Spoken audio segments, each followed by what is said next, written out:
आज हम पढ़ेंगे शॉक थेरेपी के बारे में। शॉक थेरेपी क्या है? यूएसएसआर जब उसके 15 कंट्रीज जो थी, 15 कंट्रीज के जब टुकड़े हुए हैं तो वहाँ पर जो क्या है एक शॉक थेरेपी आई। अब ये शॉक थेरेपी क्या थी? वहाँ पर सडन जो है बहुत ज़्यादा चेंजेस आए। ठीक है, अब ये चेंजेस क्या थे वो देखते हैं हम। जैसे कि वहाँ पर क्या था, अथॉरिटेरियन सिस्टम चलता था, मतलब सिंगल पार्टी थी, आपको बताया गया है। ठीक है, और वहाँ पे सोशलिस्ट सिस्टम को जो है फॉलो किया जाता था। एकदम से अब जब 15 कंट्रीज का जो ये ग्रुप टूटता है तो क्या है, ये कन्वर्ट हो जाता है। वहाँ पे ट्रांसफॉर्मेशन आती है। किस चीज़ की ट्रांसफॉर्मेशन आती है? डेमोक्रेटिक हो जाता है, वहाँ पे डेमोक्रेसी आ जाती है और कैपिटलिस्ट सिस्टम को फॉलो किया जाता है। क्यों करते हैं कैपिटलिस्ट सिस्टम को फॉलो? क्योंकि जो यूएस है वो किसको फॉलो कर रहा था? वो कैपिटलिस्ट को फॉलो कर रहा था, इसलिए वो क्या था, सुपर पावर बना हुआ था। इसलिए अब ये 15 कंट्रीज भी क्या चाहती हैं कि वो कैपिटलिस्ट को फॉलो करे और डेमोक्रेसी को फॉलो करे। पहले क्या था, अथॉरिटेरियन सिस्टम और सोशलिस्ट सिस्टम चलता था। अब हम देखते हैं ये 15 कंट्रीज में ऑलरेडी बताया आपको कि रशिया होता था, सेंट्रल एशिया था और ईस्टर्न यूरोप था। ठीक है, ये तीनों के तीनों जो है इन्फ्लुएंस्ड थे। इन्फ्लुएंस्ड किससे थे? वर्ल्ड बैंक और आईएमएफ से, इंटरनेशनल मॉनेटरी फंड से ये बहुत ज़्यादा इन्फ्लुएंस हो गए। क्यों? क्योंकि ये क्या है, लोन देता था और ये 15 जो कंट्रीज का ग्रुप था इनको गाइड भी करता था कि हाउ टू ग्रो, आप कैसे ग्रो कर सकते हो। ठीक है, ग्रो करने के लिए इनको मतलब सजेशन भी देता था। अब क्या होता है कि इसके बाद हम देखेंगे इसके फीचर क्या थे शॉक थेरेपी के। ठीक है, फर्स्ट इसका जो फीचर वो है collective farm replaced by private farming. क्या कह रहे हैं इसमें कि पहले जो फार्मिंग होती थी, खेती बाड़ी करते थे, वो कलेक्टिव हुआ करती थी। अब ये क्या हो गई थी, प्राइवेट हो गई थी। अब इंडिविजुअल लेवल पर फार्मिंग की जाती थी। नेक्स्ट पॉइंट है break up existing trade alliance. अब क्या है, ये जो 15 कंट्रीज है ना, इन 15 कंट्रीज के अंदर ही ये लोग अपना ट्रेड चलाया करते थे। अब इन्होंने ये जो अलायंस है ना इसको कोलैप्स कर दिया, ब्रेकअप हो गया था। अब इन्होंने क्या है, वेस्ट के साथ जो है ट्रेड करना स्टार्ट कर दिया। नेक्स्ट आपका पॉइंट भी यही बनता है, free trade and foreign direct investment. ठीक है, FDI। अब क्या है कि ये 15 कंट्रीज ने क्या किया, फ्री ट्रेड स्टार्ट कर दिया और जो फॉरेन कंट्रीज, जो अदर कंट्रीज थी, वो इनकी कंट्रीज में आके इन्वेस्टमेंट भी करती थी, पैसा लगाती थी। ठीक है, और इंडस्ट्रियलाइजेशन को प्रमोट किया जाता था। ठीक है, मेन इंजन ये सेम यही रहेगा। फिर उसके बाद है ओपननेस टू फॉरेन इन्वेस्टमेंट। इन्होंने बिल्कुल ओपननेस कर दी थी कि कोई भी जो अदर कंट्री है वो यहाँ पर आकर क्या कर सकती है, इन्वेस्टमेंट कर सकती है।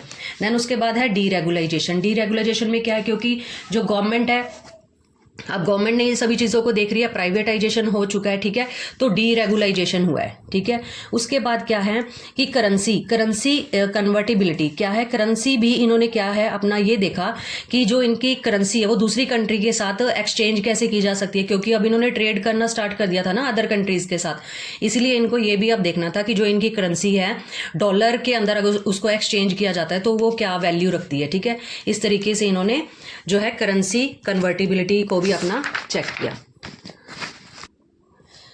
अब हम रीड करेंगे कॉन्सिक्वेंसेज ऑफ शॉक थेरेपी के कॉन्सिक्वेंस। अब इसका नतीजा क्या निकला, इसका क्या रिजल्ट था?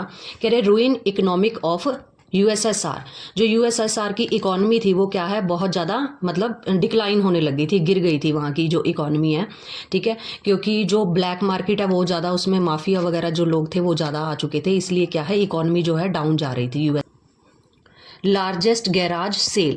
लार्जेस्ट गैराज सेल का मतलब है कि जो भी वैल्यूएबल चीज़ें थी ना वो बहुत कम दामों पर बेच दी गई थी। देन उसके बाद है कोलैप्स ऑफ स्टेट कंट्रोल। जो गवर्नमेंट है, गवर्नमेंट का कंट्रोल बिल्कुल खत्म हो गया था। देन है डिसअपियरेंस ऑफ एंटायर इंडस्ट्रीज। और कुछ एक इंडस्ट्रीज ऐसी थी जो बिल्कुल ही टोटली एंड कर दी गई थी, बिल्कुल ही खत्म कर दी गई थी। Decline in rouble value. जो रूबल की जो वैल्यू थी, क्योंकि रशिया के अंदर रूबल चलता था तो उसका जो दाम है वो क्या है, कम होने लगा था। ठीक है, डिक्लाइन हो गया था। फिर उसके बाद है इन्फ्लेशन। इन्फ्लेशन का मतलब है कि महंगाई जो है वो बहुत ज़्यादा बढ़ रही थी और रूबल का दाम क्या हो रहा था, कम होता जा रहा था। देन उसके बाद है destruction of old social welfare system. जो ओल्ड वेलफेयर सिस्टम वगैरह चलता था वो भी क्या है, डिस्ट्रक्ट होने लगा था। देन उसके बाद है विड्रॉल ऑफ सब्सिडीज। जो सब्सिडीज वगैरह प्रोवाइड करवाई जाती थी गवर्नमेंट की तरफ से, क्योंकि अब गवर्नमेंट तो इतना मतलब कि इंटरफेयर नहीं कर रही है क्योंकि प्राइवेटाइजेशन आ चुका है, तो इसलिए उन्होंने सब्सिडीज वगैरह भी देनी बंद कर दी थी। उसके बाद है इमरजेंस ऑफ माफिया। अब क्या है, जो मैंने आपको ऊपर पॉइंट बताया कि लार्जेस्ट गैराज सेल। अब यहाँ पे इसका मतलब क्या है, जो भी महंगी महंगी चीज़ें थी वो सारी की सारी कम दामों पे, फैक्ट्री कंपनी सब जो है कम दामों पे बिकने लगी थी। अब ये क्या है, जब इन्होंने कम दामों पे इसको बेचना था तो ब्लैक मार्केट के अंदर जो माफिया लोग थे उन्होंने वो खरीद ली थी। ठीक है, अब उनके हाथ में लगी, मतलब गलत हाथों में चली गई सारी की सारी जो इंडस्ट्रीज वगैरह थी, तो जिससे क्या है कि इमरजेंस ऑफ माफिया जो है मतलब बढ़ने लग गया था। अब इससे क्या हुआ, इनकम डिसपैरिटीज़। अब इनकम डिसपैरिटीज़ कैसे होगी, क्योंकि जो रिच लोग थे उनके पास सारा का सारा जो महंगी चीज़ें उनके पास चल गई, तो वो और ज़्यादा रिचर हो गए, और जो पुअर लोग थे वो क्या है, और ज़्यादा पुअरर होने लगे थे। इसलिए क्या है, डिस्पैरिटीज़ दिखाई देने लगी थी इनकम के अंदर भी। फिर है इनस्टेबल पॉलिटिकल इस्टेब्लिशमेंट, और जो क्या है पॉलिटिकली भी क्या है, इस्टेब्लिशमेंट अच्छे से नहीं हो रही थी, वो भी इनस्टेबल थी, कुछ भी सही तरीके से नहीं चल पा रहा था पॉलिटिकल लेवल पर भी। अभी आपको एक छोटा सा न्यू टॉपिक है इसमें, constructions of post communist countries. अब इसके अंदर क्या है, जो भी आपको मैंने बताया कि कुछ कंट्रीज जो है पुअर हो गई थी, ठीक है, अब उन्होंने रिवाइवल करना कैसे स्टार्ट किया, कैसे वो कंट्रीज ग्रो हुई हैं। तो ये बताया गया कि 2000 के अंदर इन्होंने क्या है, रिवाइव करना स्टार्ट कर दिया। अब रिवाइव करने के लिए भी इनके पास कुछ चीज़ें होनी चाहिए ना, जिसके बेस पे ये ग्रो कर सके। तो इन्होंने बताया कि इसमें नेचुरल रिसोर्सेज थे इनके पास, जैसे ऑयल, गैस, मिनरल्स इनके पास खुद के थे। तो इन्होंने क्या किया कि ये जो ऑयल था इसके लिए इन्होंने पाइपलाइंस बिछा दी, ठीक है, जितनी भी टेरिटरीज थी वहां पर पाइपलाइन बिछा के इन्होंने उससे रेंट लेना स्टार्ट कर दिया, ठीक है। तो इनको रेंट आना जब स्टार्ट हो गया तो इनकी इनकम बढ़ने लगी, इन्होंने ग्रो करना स्टार्ट कर दिया। अब ये जो कंट्रीज हैं इनको याद रखने के लिए एक ट्रिक है, जैसे कि मैंने आपको यहाँ पर दिखाया बना के, कुर्ता से हम इसको याद कर सकते हैं। मैंने पिक्चराइज करने की भी कोशिश की है, तो अभी हम इसको रीड कर लेते हैं कुर्ता के अंदर कौन कौन सी स्पेलिंग जो आती है। देखो इसमें बताया गया कजाकिस्तान है, उसके बाद उज्बेकिस्तान है, फिर रशिया, ठीक है, फिर है तुर्कमेनिस्तान, और फिर है अजरबैजान, ठीक है। तो ये जो है यहाँ पर आपको कितनी कंट्रीज हो गई हैं, 5 कंट्रीज हैं, ठीक है, 5 ही इसके अंदर अल्फ़ाबेट आ चुकी है, ठीक है। तो इन 5 कंट्रीज ने क्या है, ऑयल, गैस, मिनरल के बेस पे रिवाइवल करना स्टार्ट कर दिया था।